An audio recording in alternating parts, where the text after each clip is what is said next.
আসি আজকে আমরা প্রথম ক্যাবিনেটে 6টা সিদ্ধান্ত নিয়েছি। প্রথম, পশ্চিমবাংলার গণতন্ত্রের যে মহোৎসব হলো, দীর্ঘদিন বাদে মৃত্যুহীন, ভয়মুক্ত, অবাধ নির্বাচন গোটা ভারতবর্ষ কেন গোটা পৃথিবীর মানুষ দেখলো।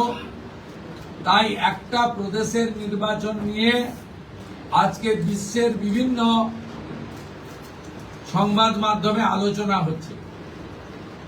তাই আমরা প্রথমেই বাংলার জনগণ তথা 93% ভোট প্রদানকারী ভোটারদেরকে নতমস্তকে কৃতজ্ঞতা জানালাম। সাথে ভারতের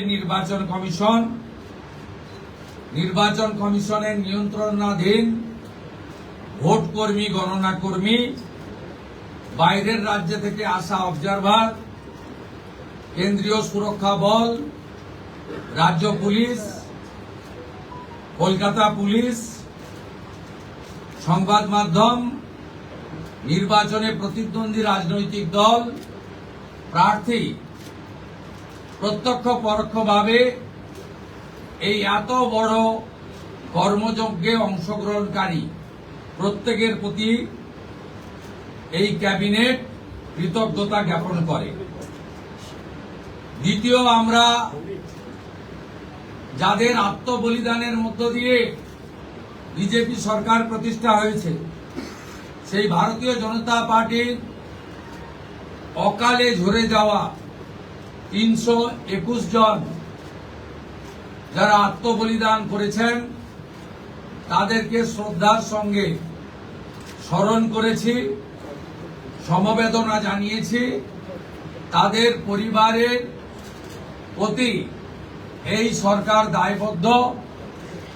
তারা যেমন হত্যার বিচারও আশা করেন, তা আমরা দেব। সাথে সাথে এই পরিবারগুলির সামাজিক এবং অন্যান্য কল্যাণকর সমস্ত দায় দায়িত্ব আমরা এই সরকার কাঁধে তুলে নিলাম।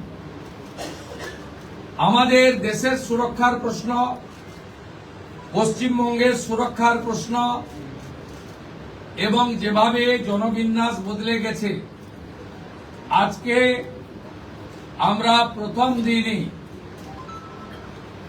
আমরা কেন্দ্রীয় স্বরাষ্ট্র দপ্তর তথা বিএসএফ এর সীমান্ত সুরক্ষিত করার জন্য জমি ট্রান্সফার প্রক্রিয়া আমরা আজকে অনুমোদন দিলাম এবং আজ থেকেই ল্যান্ড ট্রান্সফার প্রক্রিয়া শুরু হবে।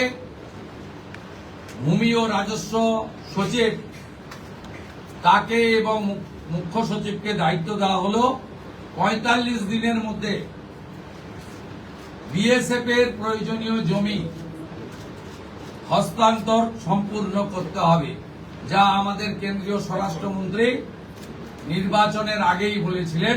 এই কাজটা আজকে প্রথম ক্যাবিনেটে আমরা করলাম। মাননীয় প্রধানমন্ত্রী নরেন্দ্র মোদীজি তিনি বলেছিলেন প্রথম ক্যাবিনেট মিটিংয়ে আমরা আয়ুষ্মান ভারতে যুক্ত হব। আমরা আয়ুষ্মান ভারতে যুক্ত হলাম এবং সংশ্লিষ্ট দপ্তর, কেন্দ্রীয় স্বাস্থ্য দপ্তরের সঙ্গে প্রয়োজনীয় যে এগ্রিমেন্ট, অন্যান্য যে বিষয়গুলি রয়েছে, সেটা স্বাস্থ্য সচিব, মুখ্যমন্ত্রীর দপ্তরের উপদেষ্টা এবং মুখ্য সচিব মিলিতভাবে অতি দ্রুত সম্পন্ন করবেন। অর্থাৎ আজ থেকে মাননীয় প্রধানমন্ত্রীর ঘোষিত পশ্চিমবাংলার মানুষের প্রতি যে কমিটমেন্ট আজকে ভারতীয় জনতা পার্টির ক্যাবিনেট সেটা সম্পূর্ণ করল। এর সাথে সাথে প্রধানমন্ত্রী জন আরোগ্য যোজনা, প্রধানমন্ত্রী ফসল বীমা যোজনা, ক্রপ ইন্স্যুরেন্স, প্রধানমন্ত্রী schools for rising India PM Shri, প্রধানমন্ত্রী বিশ্বকর্মা, বেটি বাঁচাও বেটি পড়াও, প্রধানমন্ত্রী উজালা যোজনা 3.0 এবং অন্যান্য কেন্দ্রীয় স্কিম বা সেন্ট্রাল গভর্নমেন্ট স্পন্সর্ড স্কিম আমরা যুক্ত হওয়ার সিদ্ধান্ত নিলাম।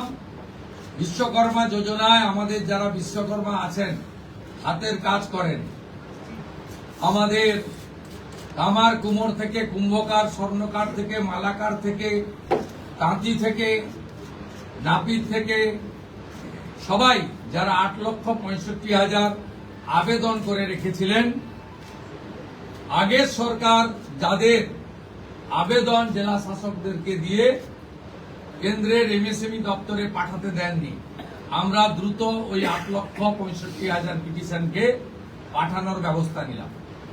আপনারা জানেন পশ্চিমবঙ্গে 11 কোটি মা বোন দিদি উজালা 1-2 তে বেনিফিটেড হচ্ছেন ভারতবর্ষে। পশ্চিমবঙ্গে 11 কোটির মধ্যে 1,29,00,000 পান, সবচেয়ে হাইয়েস্ট। 400 টাকা কম মূল্যে তারা গ্যাস ক্রয় করেন। প্রধানমন্ত্রী আরো 75 লক্ষ দেশে চালু করেছিলেন এবং বাংলার জন্য কোটা ছিল 15 লক্ষ। গ্রাহক বিতরণ কেন্দ্রে হাজার হাজার দরখাস্ত পড়ে থাকা সত্ত্বেও শুধু রাজনৈতিক কারণে এই পিটিশনগুলো ডিএমরা সংশ্লিষ্ট দপ্তরে কেন্দ্রীয় সরকারের কাছে পাঠায়নি। তাই আমাদের মা বোন দিদিরা বঞ্চিত হচ্ছিলেন। আমরা গ্রাহক বিতরণ কেন্দ্রে পড়ে থাকা সমস্ত পিটিশন অতি দ্রুততার সঙ্গে জেলা শাসকদের সংশ্লিষ্ট কেন্দ্রীয় মন্ত্রক পেট্রোলিয়াম ডিপার্টমেন্টে পাঠিয়ে দেওয়ার নির্দেশ দিলাম। এর ফলে উজালা যোজনা 3 তাতে পশ্চিমবঙ্গে আরো কয়েক লক্ষ মা বোন দিদি যুক্ত হওয়ার সুযোগ পেলেন। আমাদের পঞ্চম সিদ্ধান্ত, এতদিন পর্যন্ত পশ্চিমবঙ্গে national cadre is IPS, Paschimbanga cadre WBCS WBPS এদের কোন কেন্দ্রীয় সরকারের ট্রেনিং এ কেউ যুক্ত হতেন না। এটা মুখ্যমন্ত্রীর অলিখিত নির্দেশ ছিল। আগের মুখ্যমন্ত্রী, বিদায়ী মুখ্যমন্ত্রী, প্রাক্তন মুখ্যমন্ত্রী। আমরা আজকে এই বিষয়ে চিফ সেক্রেটারিকে অন্য রাজ্যের যে নিয়ম আছে সেই নিয়ম ফলো করার জন্য আমরা তাকে এম্পাওয়ার করলাম, দায়িত্ব দিলাম। সাথে সাথে শুনলে অবাক হয়ে যাবেন, বিএনএস ভারতীয় ন্যায় সংহিতা, যা মাননীয় প্রধানমন্ত্রী নরেন্দ্র মোদীজির নেতৃত্বে কেন্দ্রীয় স্বরাষ্ট্রমন্ত্রী মাননীয় অমিত শাহজি পার্লামেন্টে দুটো কক্ষে অনেক আগে অনুমোদন করেছেন, রাষ্ট্রপতি মহোদয়ের সই হয়েছে, রুল হয়ে গেছে। আমরা আশ্চর্য হয়ে গেছি যে এখানে বিএনএস কার্যকর করা হয়নি, অর্থাৎ অত্যন্ত অবৈধভাবে সংবিধানকে বৃদ্ধাঙ্গুষ্ঠ দেখিয়ে আগের সিআরপিসি আইপিসি চলছিল। আজ থেকে বিএনএস এ যুক্ত হলো পশ্চিমবঙ্গ সংবিধান মেনে।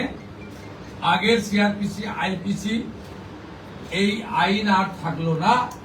ভারতীয় ন্যায় সংহিতাতে আমাদের আজ থেকে কাজ শুরু হলো। এরও ছাড়পত্র ক্যাবিনেটের প্রথম দিলেন। ষষ্ঠ সিদ্ধান্ত, মাননীয় স্বরাষ্ট্র ও সমবায় মন্ত্রী অমিত শাহজি নির্বাচন প্রচারের রায়দিঘি থেকে বলেছিলেন যে 2015 সালের পরে পশ্চিমবঙ্গে কোনো রিক্রুটমেন্ট হয়নি, তাই প্রচুর শিক্ষিত যুবক যুবতীর বয়স চলে গেছে। 5 বছর এক্সটেনশন, মানে আবেদনের বয়সের ঊর্ধ্বসীমা ক্যাবিনেট মঞ্জুর করলো। এটাও আজকে আমরা করলাম। আজকে এই ক্যাবিনেট সিদ্ধান্তগুলো আমরা নিয়েছি। আমাদের আরো বেশ কিছু কমিটমেন্ট রয়েছে যেগুলো ইতিমধ্যে আপনারা জানেন। আমরা পরবর্তী সোমবার আবার একটি ক্যাবিনেট মিটিং করব।